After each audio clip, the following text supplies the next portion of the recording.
Глава 2196. Возвращение. Затем Хань Ли снова открыл глаза, после чего духовное тело немедленно приблизилось к нему, прежде чем исчезнуть в его теле в виде полосы лазурного света. Хань Ли остановился на месте, и только через некоторое время он осторожно согнул шею из стороны в сторону, пробормотав про себя. Как и ожидалось, моя зарождающаяся душа действительно стала более решительной, чем раньше. Кажется, не только можно ли использовать духовное путешествие в битве против врагов, его также можно использовать непосредственно для совершенствования. После этого Хань Ли снова сел на землю, затем перевернул руку, чтобы снова достать серебряную чешуйку. Хань Ли на мгновение осторожно погладил ее пальцем, и на его лице появилось задумчивое выражение. В прошлом он читал об острове Истинного Дракона, о котором только что говорил Фань Паоцци, и, по-видимому, остров был очень странным, поскольку существовал в уникальном пространстве, расположенном одновременно в нескольких сферах. На острове обитали все виды живых существ, большинство из которых были мирными, но на острове также обитало более десятка истинных духов, большинство из которых были настоящими драконами, поэтому он был известен как Остров Истинного Дракона. Однако он впервые услышал о конвенции Даа. Ему придется расспросить об этом Мо Цзиньли и некоторых других, чтобы узнать, знают ли они какие-либо подробности о мероприятии, прежде чем решить, собирается ли он там присутствовать. Приняв решение, Хань Ли выдохнул, и серебряные узоры духа на его теле мгновенно сформировали десятки миниатюрных образований на его коже. Сразу после этого из формации в бешенстве вырвались вспышки белого тумана, заливая все тело Хань Ли. Спустя несколько мгновений вся секретная комната наполнилась этим белым туманом, и изнутри нее непрерывно раздавалась череда тресков и хлопков. Таким образом, Хань Ли продолжал совершенствоваться в своей секретной комнате. 2 месяца спустя дверь секретной комнаты снова открылась с глухим стуком, и Хань Ли вышел изнутри со спокойным выражением лица. Полдня спустя духовный свет внезапно вспыхнул на вершине горы, на которой располагалось пещерное жилище Хань Ли, и 2 ослепительные полосы света ушли вдаль. Вскоре после этого группа из примерно дюжины полос света также появилась из горы и улетела в другом направлении. Тем временем Дао Се, Серебряная Луна и Чжу Гуэр уже собрались перед Хань Ли в пещерной обители. Давайте отправимся в город глубокого неба. Там есть ученики, которых я не видел в течение долгого времени, и я хочу проверить, как у них дела, сказал Хань Ли. Никто не возражал против этого, и Хань Ли взмахнул рукавом в воздухе, выпустив вспышку золотого света, которая охватила всех в комнате, после чего все они мгновенно исчезли на месте. В следующее мгновение на вершине горы вспыхнули пространственные колебания, и группа Хань Ли снова появилась. Затем Хань Ли немедленно поднял руку, чтобы выпустить шар лазурного света, который превратился в лазурный нефритовый ковчег длиной более 100 футов. Хань Ли и остальные полетели на ковчег, который тут же улетел прочь, превратившись в шар лазурного света. Город глубокого неба все еще стоял у входа в первобытный мир, и его массивные городские стены уже были восстановлены после повреждений, нанесенных им дьявольской армией. Группы патрулирующих воинов в броне бродили по городским стенам, и хотя дьявольские нападения уже прошли, стражи города глубокого неба все еще были в состоянии повышенной готовности. В гигантской каменной пагоде в центре города глубокого неба собрались 8 старейшин стадии интеграции тел людей и демонов и что-то обсуждали. Из 108 крайних гигантских ограничений города 97 были полностью отремонтированы по состоянию на 2 дня назад. Что касается остальных ограничений, то материалы, необходимые для их ремонта, довольно редки, и мы не смогли собрать все до этого момента, было отремонтировано только около 20% марионеток под городом, а все те, которые были признаны неподлежащими ремонту, были переработаны в материалы. 100 тысяч новых марионеток, которые мы поручили изготовить павильону скрытой фортуны, уже прибыли месяц назад, а 3080 облачных павильонов города уже полностью отремонтированы. Седой пожилой мужчина в данный момент находился в процессе доклада, выступая перед всеми остальными. Несмотря на то, что городу глубокого неба удалось противостоять вторжению дьявольской армии, ущерб и потери, понесенные городом, были огромными. Даже спустя столько лет город так и не вернулся в прежнее состояние, существовавшее до дьявольской скорби, и это очень обеспокоило совет старейшин.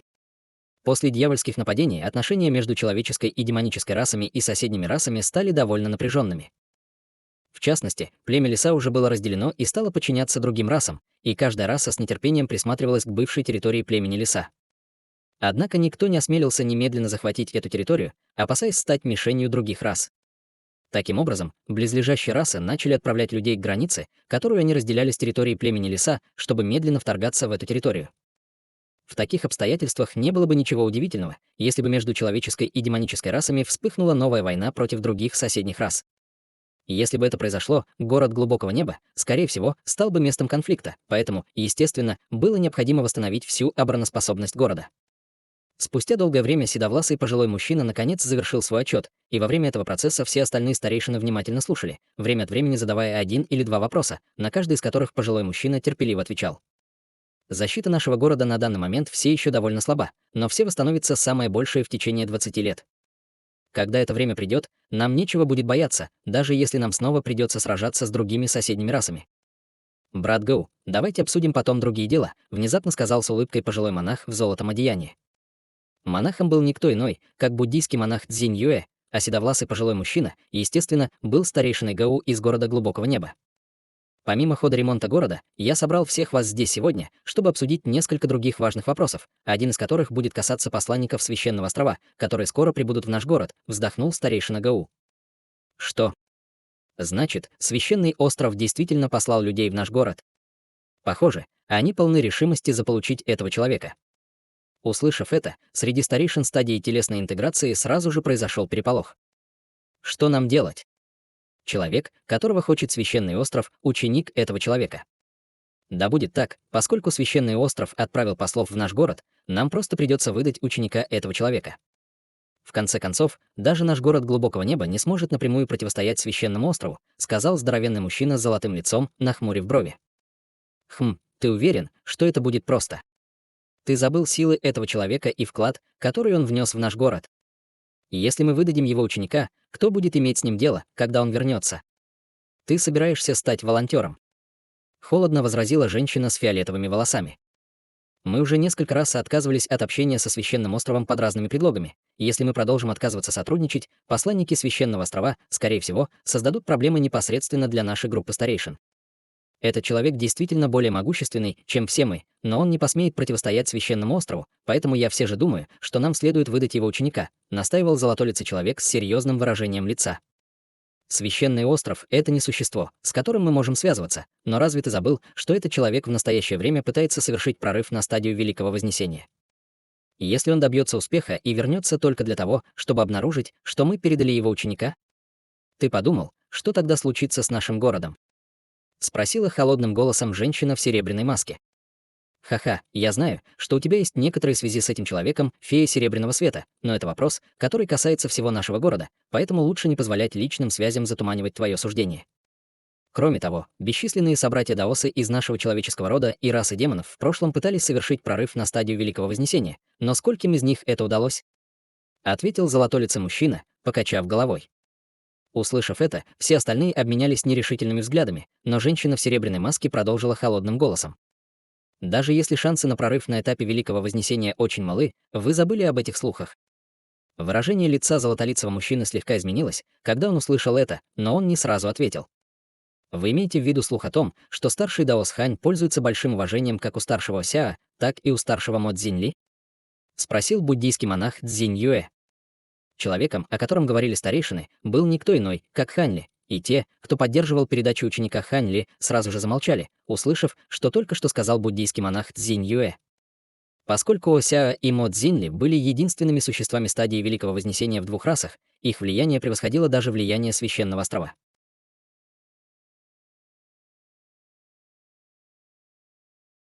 Глава 2197. Посланники Священного острова. Если бы не тот факт, что в древние времена было установлено правило, гласящее, что существам стадии Великого Вознесения запрещено вмешиваться в общие дела Священного острова, никто бы и глазом не моргнул, даже если бы Мо Цзиньли и Осяа должны были взять под свой контроль Священный остров. Теперь, когда эти два существа стадии Великого Вознесения были введены в разговор, никто не осмеливался высказывать какое-либо мнение, и весь зал внезапно погрузился в полную тишину. Я лично проверил этот слух. Судя по всему, двое наших старших полагают, что уважаемый Даос Хань — это тот, кто, скорее всего, достигнет стадии Великого Вознесения среди наших двух рас, поэтому они так высоко уважают его. Кроме того, фея Лин Луань, которая является прямым потомком старшего Сяа, в настоящее время по какой-то причине находится в уединении с уважаемым Даосом Ханем, мрачным голосом сказал буддийский монах Цзинь Юэ. Услышав это, на лицах всех появились разные выражения, и было ясно, что в ближайшее время они не смогут прийти к консенсусу. Священный остров просит этого ученика уважаемого Даоса Ханя для будущего наших двух рас. По словам Священного острова, уважаемый Даос Ду Юй, который находился в уединении на Священном острове более 10 тысяч лет, вышел из уединения в качестве позднего культиватора интеграции тела, и он также развил несравненные буддийские способности искусство победы над злом до высочайшего уровня. С его способностями, дополнительными таблетками и сокровищами, предоставленными Священным островом, существует около 20% шанса, что он сможет преодолеть узкое место на этапе Великого Вознесения. Просто у них нет никаких мощных мер против молний истинной скорби, и люди на священном острове каким-то образом были проинформированы о том факте, что ученик уважаемого Даоса Ханя обладает чрезвычайно редким рецессивным духовным корнем молнии, который может помочь одному выдержать грозовые бедствия. Таким образом, они полны решимости привести его на остров, чтобы помочь уважаемому Даосу Дуюю преодолеть его настоящую молниеносную скорбь. Если мы сможем добавить стадию Великого Вознесения к нашим двум расам, я уверен, что старший Мо Цзиньли и старший Сяо будут чрезвычайно довольны, и уважаемый Даос Хань тоже не сможет нас винить, сказал он, бесстрастно сказал мужчина в черной мантии. Ты прав, брат Ян. Священный остров всего лишь просит ученика уважаемого Даоса Ханя помочь уважаемому Даосу Дуюю преодолеть его настоящую молниеносную скорбь. Не высечено в камне, что с ним случится что-то плохое. На самом деле, это может быть возможность для него, согласился золотолицый мужчина. Мне бы хотелось иметь хотя бы половину вашего оптимизма. Ученик коллеги Даоса Хана только что достиг стадии трансформации божества. Даже несмотря на то, что он обладает рецессивным молниеносным духовным корнем, как он сможет противостоять истинной молниеносной скорби? Скорее всего, это заставит его стимулировать свой скрытый потенциал и прожить всю свою жизнь, чтобы насильственно улучшить свою собственную базу совершенствования. Даже если ему удастся пережить настоящую молниеносную скорбь, он определенно будет полностью инвалидом. Как вы думаете, уважаемый Даос Хань захочет тогда просто позволить всему идти своим чередом? Фея Серебряного Света ответила с оттенком ярости в голосе. Если мы сможем пожертвовать культиватором трансформации божества ради культиватора Великого Вознесения, то это будет фантастический обмен для большего блага наших двух рас, сказал мужчина в черной мантии, слегка сузив глаза. Хе-хе, если уважаемому Даосу Ханю не удастся стать культиватором Великого Вознесения, тогда мы можем просто попросить священный остров насильно держать его под контролем. Но что, если ему удастся совершить прорыв? Как мы тогда с ним столкнемся? Когда это время придет, возможно, даже священный остров попросит нас принести себя в жертву, чтобы успокоить ярость уважаемого Даоса Ханя. Наша группа старейшин пообещала уважаемому Даосу Ханю, что мы будем присматривать за его учениками в его отсутствие, что бы ни случилось, не так ли? Вы действительно думаете, что мы можем просто отстраниться от этого? Сказала женщина с фиолетовыми волосами холодным голосом. Выражение лица человека в черной мантии слегка изменилось, когда он услышал это, и он не дал никакого ответа. Таким образом, весь зал снова погрузился в молчание, и все быстро обдумывали плюсы и минусы ситуации. «Что ты думаешь, брат Гау?» Буддийский монах Цзинь Юэ вздохнул, повернувшись к седовласому пожилому мужчине. «Мое мнение здесь не имеет значения. Это чрезвычайно трудный вопрос, и я не думаю, что мы готовы принять здесь окончательное решение», ответил старейшина Гау с кривой улыбкой. «Мы должны принять решение, которое удовлетворит обе стороны. Мы не можем напрямую противостоять приказам Священного Острова, но уважаемый Даос Хань — самый мощный культиватор стадии интеграции тела среди наших двух рас, поэтому мы не можем его раздражать. Вдобавок ко всему, уважаемого Даоса Ханя нелегко обмануть, поэтому я бы посоветовал нам не выдумывать никаких оправданий и не пытаться разыграть его. Я не хочу видеть повторение того, что случилось с уважаемым Даосом Лазурным Драконом много лет назад, сказал буддийский монах Цзинь Юэ с обеспокоенным выражением лица. Сердце каждого слегка дрогнуло при упоминании мастера Лазурного Дракона. Никто не был свидетелем падения мастера Лазурного Дракона лично, но все знали, что Хань Ли, скорее всего, был виновником этого события. Хань Ли без каких-либо колебаний убил культиватора интеграции тела, такого как мастер Лазурный Дракон, ради своей так называемой младшей боевой сестры. Кто знал, сделает ли он то же самое с членами Совета Старейшин? Если бы они раздражали Хань Ли, они могли бы нажить себе врага, который мог бы легко лишить их жизни в любой момент. Таким образом, хотя Священный Остров был всемогущей организацией, они не могли принять решение, на чью сторону встать. Давайте пока отложим этот вопрос. Этот вопрос касается всей нашей группы старейшин, и мы определенно не сможем прийти к какому-либо выводу самостоятельно. Посланникам Священного Острова потребуется некоторое время, чтобы прибыть в наш город, поэтому почему бы нам не обсудить это, когда мы соберем всех остальных старейшин? Конечно, в течение этого времени ученикам уважаемого Даоса Ханя будет временно запрещено покидать город Глубокого Неба. Также, пожалуйста, попробуйте связаться со старшим Сяо и старшим опять Мо Цзиньли, фея Серебряного Света. Если кто-то из них сможет принять решение за нас, то мы выберемся из этого затруднительного положения. Уважаемый Даос Ян, я поручаю вам вести переписку со Священным островом. Выясните, кто будут посланниками Священного острова, и есть ли шанс, что они смогут отменить свой приказ. Пока Священный остров готов отказаться от ученика уважаемого Даоса Ханя, мы можем принять любое другое их условие, если оно в пределах разумного, наконец решил после долгой паузы старейшина Гау. С тех пор, как было заключено соглашение о перемирии с расой старших дьяволов, старший Осяо и старший Мо Цзиньли загадочным образом исчезли. Даже их ученики не смогли связаться с ними, поэтому я могу только делать все, что в моих силах, ответила фея Серебряного Света в неуверенной манере.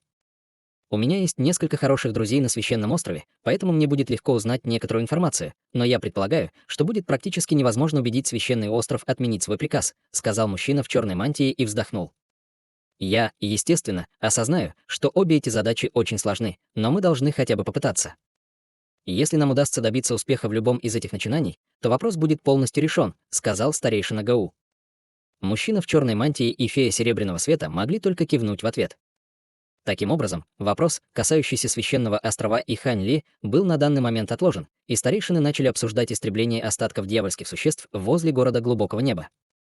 3 месяца спустя более сотни охранников в броне стояли по обе стороны гигантских городских ворот города Глубокого Неба.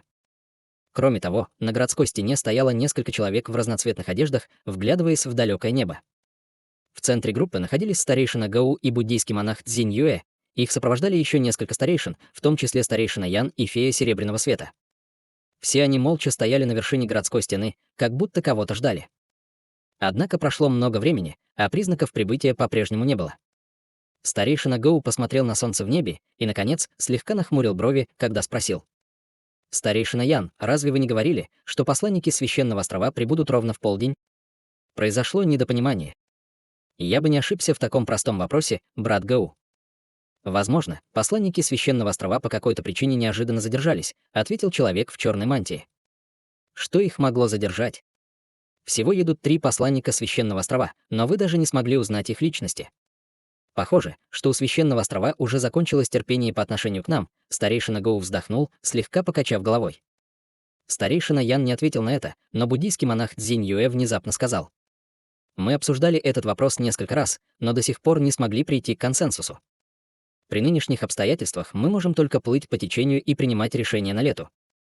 Услышав это, на лицах всех старейшин появились кривые улыбки. Внезапно фея Серебряного Света воскликнула. Они здесь. Услышав это, сердца всех затрепетали, и они снова поспешно посмотрели в далекое небо.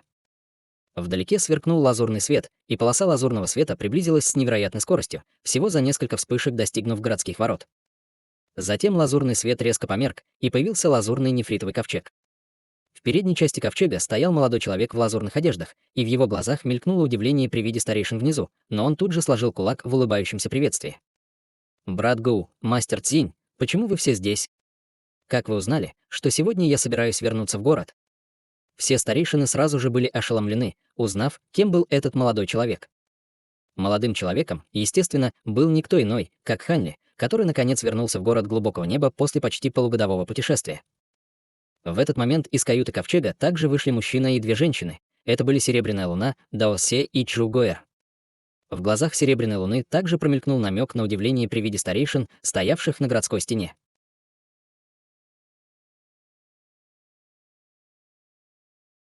Глава 2198. Ду Юй. Старейшина Гоу, наконец, пришел в себя, и хотя внутри он чувствовал себя очень встревоженным, он все же улыбнулся и ответил на приветствие Хань-Ли. «Это фантастическая новость для нашего города, что ты вернулся, брат Хань, но на самом деле мы не знали о твоем возвращении и ждем кого-то еще. В противном случае мы определенно были бы лучше подготовлены к встрече тебя». Пока он говорил, он направил свое духовное чувство на Хань-Ли только для того, чтобы обнаружить, что он совершенно не способен определить базу совершенствования Хань-Ли. Все, что он мог почувствовать, это то, что аура Хань-Ли стала еще более непостижимой, и его сердце сразу же вздрогнуло, почувствовав это. Несмотря на то, что он не знал, чем закончится попытка прорыва Хань-Ли, было ясно, что он, тем не менее, стал значительно более могущественным. Все остальные старейшины также пытались обнаружить базу совершенствования Хань-Ли, но с их духовным чутьем они, очевидно, не смогли бы ничего подобрать, если бы Хань-Ли явно не высвободил свое духовное давление на стадии Великого Вознесения. Таким образом, все чувствовали себя весьма неловко, а улыбки, которые они изображали, были довольно натянутыми. Хань-Ли мог видеть, насколько неестественными были выражения лиц всех людей, и его сердце слегка дрогнуло, но выражение его собственного лица осталось неизменным, когда он сказал: «Понятно. Должно быть, это очень важный гость для всех вас, раз все вы собрались здесь приветствовать его. Возможно, это один из старших Мо Цзиньли или старших Осяо. Боюсь, что нет, Прошло много времени с тех пор, как мы потеряли контакт с этими двумя пожилыми людьми, сказал старейшина Гоу слегка нерешительным голосом, и его улыбка слегка померкла. Даже несмотря на свой богатый опыт, он не был уверен, стоит ли раскрывать информацию о посланниках Священного острова. К счастью для него, ему больше не было необходимости размышлять над этим вопросом, поскольку в этот момент издалека появилось огромное пространство пятицветного света. Казалось, он двигался довольно медленно, но всего за несколько вспышек он оказался над городом, открыв нетронутый белый гигантский ковчег, который был примерно в 5 раз больше, чем нефритовый ковчег Хань Ли. Хань Ли слегка запнулся, увидев это, затем бросил взгляд на гигантский ковчег и обнаружил, что на нем стояло около дюжины человек, а трое в первом ряду обладали аурами, намного превосходящими ауры людей позади них. Трио состояло из желтоволосого и зеленоглазого мужчины лет 30, изящного и утонченного молодого человека в белой мантии и отвратительной темнокожей женщины. Хань Ли окинул своим духовным чутьем троицу и сразу обнаружил, что желтоволосый мужчина и темнокожая женщина оба находились на средней стадии интеграции тела, в то время как молодой человек в белом одеянии находился на вершине поздней стадии интеграции тела и, по-видимому, был готов в любой момент начать прорыв на стадию Великого Вознесения. Однако больше всего внимания Хань Ли привлек массивный, святой иероглиф, выгравированный на поверхности гигантского белого ковчега. Хань Ли сразу узнал в этом символ Священного острова, и ему стало ясно, почему так много старейшин города собралось, чтобы поприветствовать этих гостей. Однако для Священного острова было довольно необычным явлением отправлять послов в город глубокого неба, и выражения лиц, которые ранее демонстрировали старейшины города, были весьма подозрительными. Может быть, прибытие послов Священного острова имело какое-то отношение к нему? За считанные секунды Хань Ли примерно понял природу ситуации. Однако он не отреагировал на это и просто молча наблюдал. При виде прибытия послов Священного острова все присутствующие старейшины обменялись кривыми улыбками. Им больше не нужно было обдумывать то, что они хотели сказать Хань Ли. Обе стороны прибыли в город одновременно. Однако, что очень тревожило старейшину Гоу, так это то, что, помимо молодого человека в белых одеждах, два других посланника также были очень могущественными и были весьма известны даже на Священном острове. Что касается самого молодого человека в белом одеянии, то они встретились с ним впервые, но всех их поразило чувство бессилия в его присутствии, и это сделало старейшину Гоу еще более неловким. Пока старейшина Гоу обдумывал ситуацию, старейшина Ян внезапно передал ему свой голос. «Я думаю, что это хорошо, брат Гоу. Мы заставим уважаемого Даоса Ханя лично общаться с посланниками Священного острова, и даже если они в конечном итоге заберут его ученика, он не сможет винить нас». Выражение лица старейшины Гоу немного изменилось, когда он услышал это, и он украдкой взглянул на Хань Ли и обнаружил, что Хань Ли в настоящее время оценивает его с легкой улыбкой на лице. Его сердце тут же вздрогнуло при виде этого, и он просто кивнул, казалось бы, небрежно, вместо того, чтобы передать свой голос в ответ. В этот момент буддийский монах Цзинь Юэ отдал честь 3 практикующим на стадии интеграции тела, стоящим на гигантском ковчеге, и сказал: «Приветствую вас, посланники Священного острова, меня зовут Цзинь Юэ». Так вы широко известный буддийский монах Цзинь Юэ. «Я Ду Юй, и для меня большая честь познакомиться с вами», сказал молодой человек в белом одеянии с улыбкой. Остальные посланники хранили молчание, и было ясно, что молодой человек в белом и их лидер. Выражение лица старейшины Гоу резко изменилось, когда он услышал это. «Ду Юй, вы тот самый даос, который планирует совершить прорыв на этапе Великого Вознесения на Священном острове». Буддийский монах Цзинь Юэ тоже был очень удивлен, услышав это. «Вы, должно быть, уважаемый Даос Гоу, верно? Я только недавно вышел из уединения на Священном острове, и я действительно планирую в ближайшее время попытаться совершить прорыв. Однако для этой цели мне потребуется сотрудничество вашего города», сказал Ду Юй в скромной форме. Губы старейшины Гоу слегка дернулись, услышав это, и он еще раз бросил быстрый взгляд на Хань Ли, когда бесчисленные мысли быстро пронеслись в его голове. «Наш город обязательно будет сотрудничать со Священным островом в меру своих возможностей, но это не лучшее место для разговоров. Давайте сначала вернемся в город. После вас, брат Хань, уважаемый Даос Ду». «Брат Хань. Может быть, это Даос?» Выражение лица Ду Юя немного изменилось, когда он услышал это, и он сразу же бросил взгляд на Хань Ли. Ду Юй уже заметил Хань Ли и почувствовал крайне тревожный намек на давление, исходящий от тела Хань Ли. Вдобавок ко всему, его неспособность опознать базу совершенствования Хань Ли с помощью своего духовного чувства еще больше усугубляла его беспокойство, и хотя он всегда высоко ценил себя, он все еще был довольно напуган в присутствии Хань Ли. Он собрал все слухи о Хань Ли, как только вышел из уединения, и, узнав, что ученик Хань Ли может помочь ему свести на нет часть силы его истинного молниеносного бедствия, он провел еще больше исследований Хань Ли. В результате он узнал о том, как Хань Ли сумел перейти от стадии трансформации божества к поздней стадии интеграции тела менее чем за 2000 лет, а также обо всех чудесных победах, которые он одержал над всеми типами грозных врагов. Ходили даже слухи, что Хань Ли не только убил поразительное количество дьявольских лордов во время дьявольских бедствий, но и, похоже, отважился глубоко проникнуть в царство старших дьяволов и не так давно благополучно вернулся. Если бы все это было правдой, то Хань Ли был бы слишком устрашающим, чтобы его можно было себе представить. Ду Юй всегда думал, что его способности не уступают никому в истории человечества, но он должен был признать, что он никак не сможет сравниться с выдающимися подвигами Хань Ли. Однако ходили слухи, что Хань Ли покинул город глубокого неба, чтобы подготовиться к прорыву на стадию Великого Вознесения, так почему же он внезапно вернулся? Может быть, он получил новости о том, что его ученик стал мишенью. Если бы это было так, то ситуация могла бы стать очень сложной. Несмотря на шок и настороженность в сердце Ду Юя, он все равно сжал кулак в сторону Хань Ли в вежливом приветствии. «Я много слышал о твоих подвигах, брат Хань. Поскольку ты тоже здесь, нам придется обсудить цель моего приезда сюда. Вы хотите обсудить со мной свою цель? Похоже, что-то действительно происходит. У брата Гоу еще не было возможности раскрыть мне ситуацию, поэтому я услышу это из первых рук от вас, уважаемый Даос Ду», ответил Хань Ли, слегка сузив глаза. «Конечно, давайте сейчас войдем в город», немного неловко сказал буддийский монах Цзинь Юэ. Вскоре после этого старейшины, Хань Ли и посланники Священного острова прибыли в зал на верхнем этаже массивной каменной пагоды, а затем каждый занял свои места. По приказу старейшины Гоу группа служанок немедленно вошла в комнату, неся чашки чая, а также тарелки со спиртными фруктами и вином, которые они поставили на столы каждого. Хан Ли сделал обычный глоток чая, прежде чем поставить чашку, а затем спросил: «Можете ли вы сказать мне, почему Священный остров отправил послов в наш город именно сейчас, уважаемый Гоу? Может быть, это как-то связано со мной?» При нынешнем уровне силы Хань Ли в человеческой расе практически не было никого, кто мог доставить ему проблем и тем более мог бы поставить его в тупик. Поэтому он не слишком беспокоился о сложности создавшейся ситуации. «Я был бы рад объяснить тебе все, брат Хань. Уважаемый Даос Ду, раз уважаемый Даос Хань только что вернулся в город, так что ты не будешь возражать, если я проинформирую его о недавнем положении дел, не так ли? В конце концов, это дело касается его ученика», — серьезно спросил старейшина Гоу.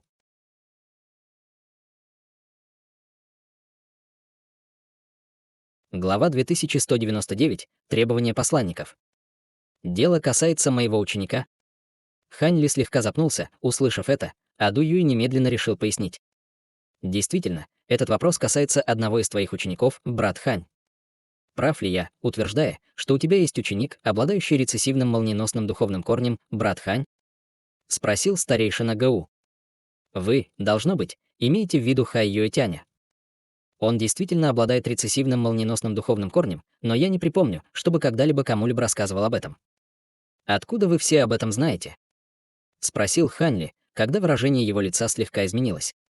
«Видимо, ваш ученик непреднамеренно раскрыл это сам во время пьяной прогулки на собрании», объяснил буддийский монах Цзинь Юэ. «Понятно. Этот мой ученик всегда был довольно легкомысленным, поэтому я не удивлен, услышав это». «Продолжайте, брат Гоу», смиренно вздохнул Хань Ли. Старейшина Гоу довольно неловко улыбнулся, прежде чем продолжить. «Я уверен, что ты даже больше осведомлен об особых свойствах рецессивного духовного корня молнии, чем мы, уважаемый Даос Хань.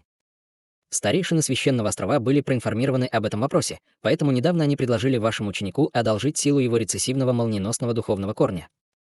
Я попрошу уважаемого Даоса Ду Юя раскрыть вам остальную часть ситуации», сказал старейшина Гоу, уступая место Ду Юю, чтобы продолжить объяснение. Все остальные присутствовавшие старейшины были глубоко впечатлены коварным уклонением старейшины Гоу.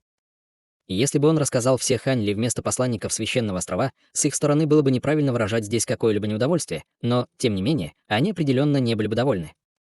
Таким образом, старейшина Гоу, по сути, оказал Ду Юю услугу, позволив ему подробно рассказать о ситуации, и теперь, когда переговоры должны были состояться между Хань Ли и Ду Юем, группа старейшин не навлекла бы на себя гнев Священного острова ни Хань Ли, независимо от окончательного результата.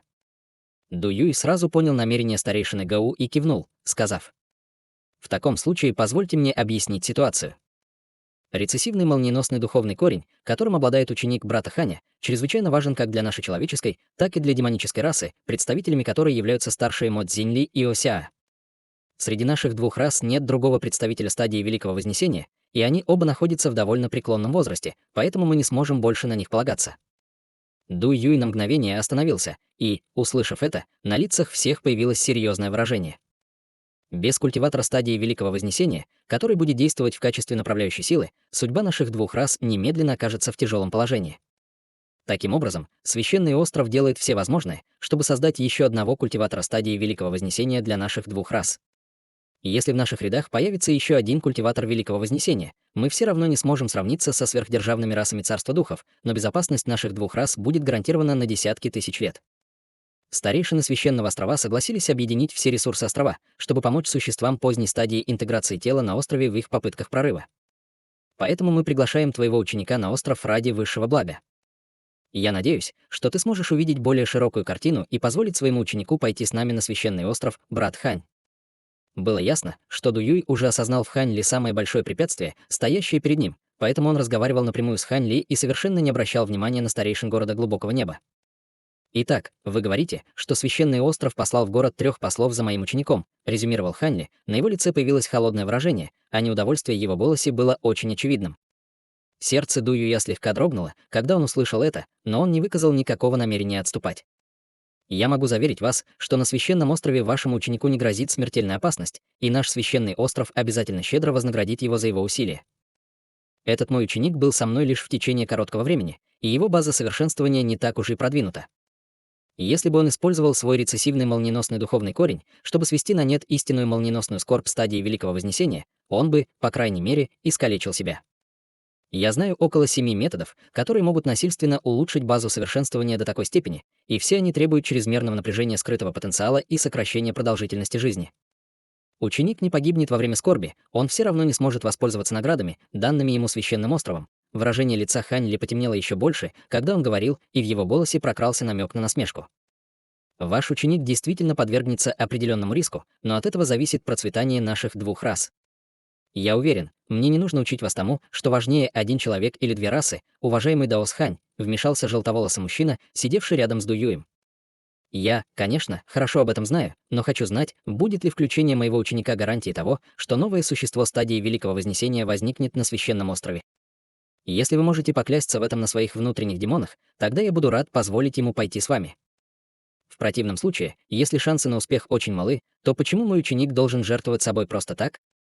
Вы думаете, я тот, по кому можно пройти без последствий? На этом этапе Хань Ли отказался от всякого подобия любезностей.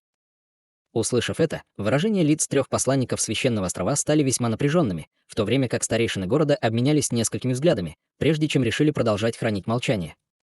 Было ясно, что Совет старейшин решил, что они не собираются больше принимать участие в этом вопросе. Брат Хань, я думаю, что если ваш ученик сможет увеличить шансы возникновения нового культиватора стадии Великого Вознесения среди наших двух рас хотя бы на щепку, то это не будет напрасной жертвой. Вы не планируете полностью игнорировать приказы Священного острова и наших двух рас, не так ли? Если так, то тебе, возможно, придется ответить перед старейшинами нашего Священного острова, пригрозила отвратительная женщина, сопровождавшая Дуюя. Это должно быть угрозой. Вы трое постоянно говорите о Священном острове и наших двух расах. Вы действительно думаете, что вы трое можете представлять наши две расы? Я не так уж долго совершенствовался, но если вы думаете, что сможете обмануть меня такими широкими и абстрактными терминами, то вы глубоко ошибаетесь. Если я вот так отдам вам своего ученика, все будут считать меня мастером, который не может даже защитить своих собственных учеников, возразил Хань Ли ледяным голосом. Ужасная женщина тут же вспыхнула от ярости, услышав это, но Хань Ли поднял руку, чтобы прервать то, что она собиралась сказать, и продолжил. Теперь я могу сказать вам, что если ваш Священный остров не будет на 100% уверен, что принесение в жертву моего ученика создаст культиватора Великого Вознесения для наших двух рас, тогда я не отпущу его с вами. Узкое место на стадии Великого Вознесения — это для тебя шутка, уважаемый Даос Хань. Если бы было так легко производить существ в стадии Великого Вознесения, то в наших двух расах их было бы гораздо больше, чем сейчас. Так говорить просто неразумно, брат Хань. К этому моменту у Дуюя тоже закончилось терпение. Вы хотите, чтобы я пожертвовал своим учеником ни за что, но вы называете меня неразумным. Я вижу, что вы довольно могущественный культиватор, уважаемый Даос Ду. Вы, должно быть, один из кандидатов, выбранных Священным островом для Великого прорыва на стадию Великого Вознесения, верно? Спросил Хань Ли с холодной улыбкой. Я действительно один из выбранных кандидатов. Ты думаешь, я не соответствую стандартам, уважаемый Даос Хань? Спросил Дуюй, и в его глазах мелькнул холодный взгляд. Это не мне решать. Однако, поскольку ты делаешь все для общего блага, буду ли я прав, если предположу, что ты захочешь предложить все свои сокровища и таблетки, чтобы помочь мне, когда я попытаюсь выполнить свой прорыв на стадию Великого Вознесения? «Если вы можете честно сказать, что готовы это сделать, то мне нечего сказать», — бесстрастно ответил Хань Ли. Этот вопрос явно застал Ду Юя врасплох, и он на мгновение запнулся, прежде чем неловко ответить. «Я боюсь, что не смогу этого сделать, уважаемый Даос Хань. Таблетки и сокровища, предоставленные мне для моего прорыва, все это было подготовлено священным островом, поэтому я не имею права передать их кому-либо еще. Очень жаль. Поскольку ты не готов идти на жертвы ради так называемого высшего блага, то даже не думай о принесении в жертву моего ученика.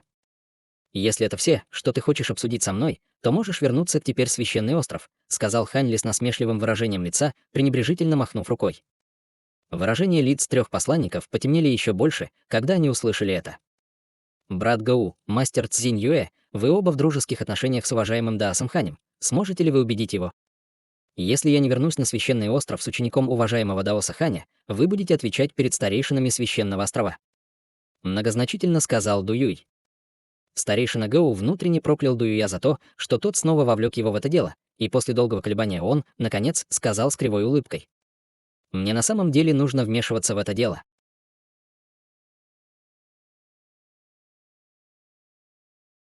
Глава 2200. Запугивание слабых. «Что ты имеешь в виду, уважаемый Даос Гау?» — недоуменно спросил Дуюй. «Ни один из вас не желает подчиняться другому, так почему бы вам каждому не пойти на небольшой компромисс?»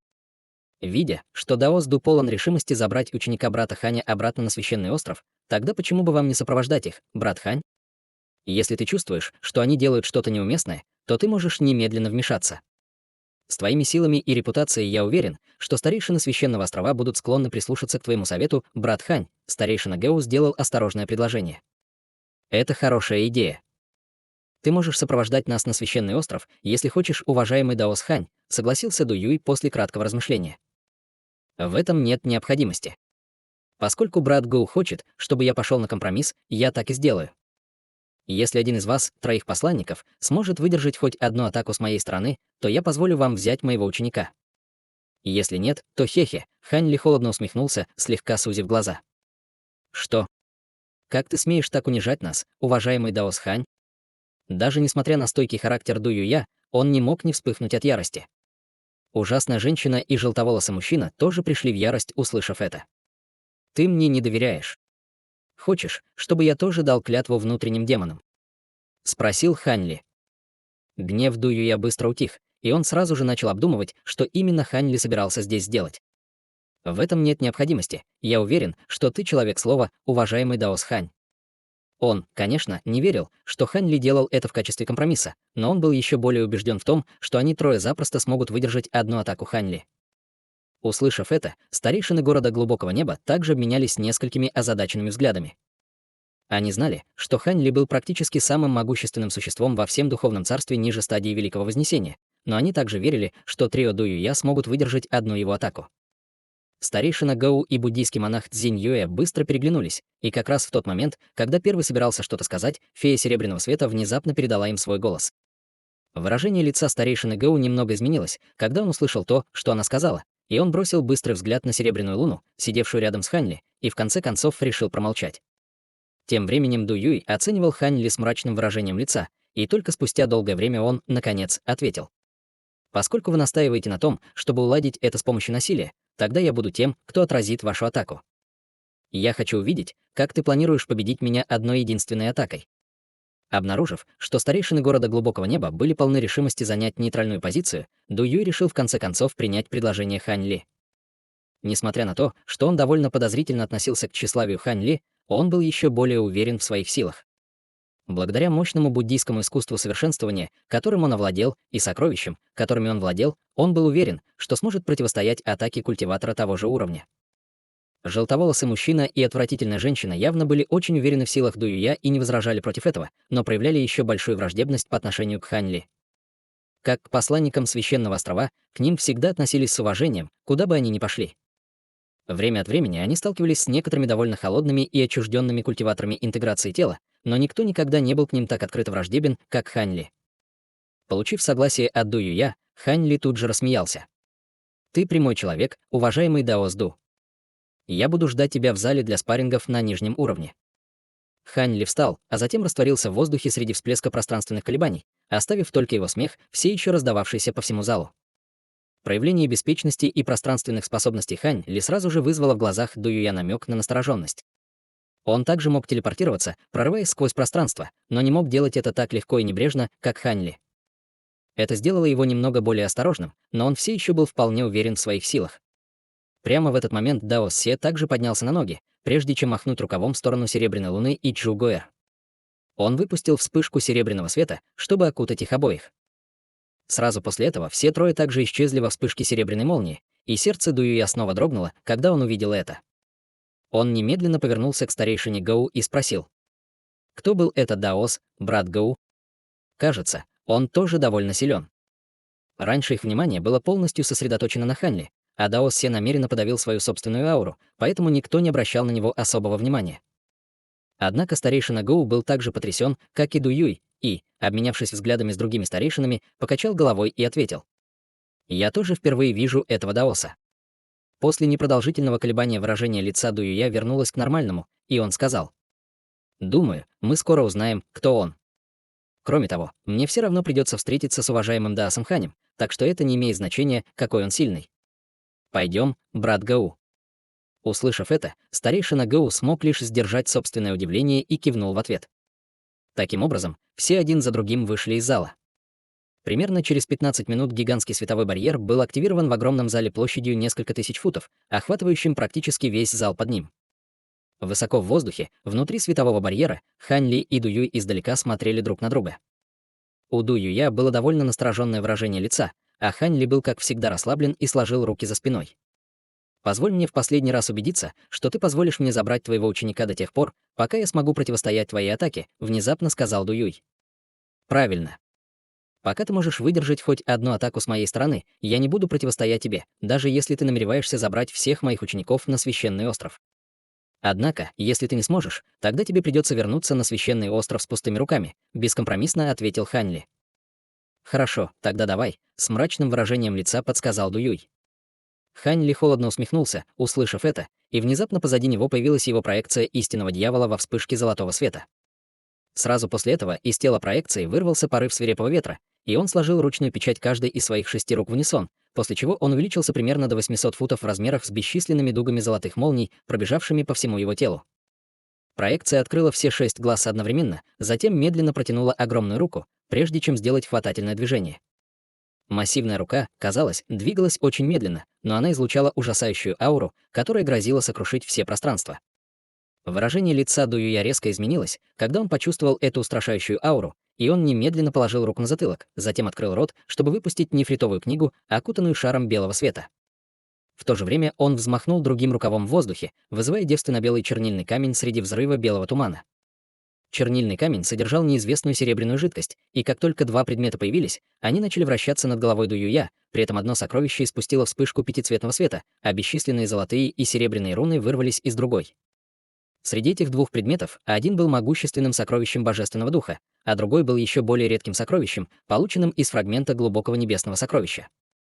При виде этих 2 сокровищ в глазах Хань Ли мелькнул намек на удивление, но затем он тут же холодно хмыкнул, и на опускающейся гигантской ладони появилась серия серебряных узоров, образуя одновременно около дюжины серебряных образований разных размеров. В следующее мгновение массивная золотая рука слегка увеличилась в размерах, а затем мгновенно приобрела пурпурно-золотистый цвет. Духовное давление, которое оно выпустило, сразу же стало в 4 раза сильнее и продолжало спускаться с поразительной мощью. Перед лицом этого всплеска ужасающего духовного давления Ду Юй слегка вздрогнул и сделал несколько непроизвольных шагов назад, после чего в его глазах появился намек на страх. Несмотря на то, что он находился на вершине поздней стадии интеграции тела, он чувствовал, что этот всплеск духовного давления может в одно мгновение раздавить его вдребезги. Нет, это определенно не сила поздней стадии интеграции тела. Только существо стадии Великого Вознесения могло высвободить такую устрашающую силу. Ду Юй почти мгновенно понял, во что ввязался, и сразу же попытался позвать на помощь, но ужасающее духовное давление, давившее на него, не позволило ему произнести ни единого звука.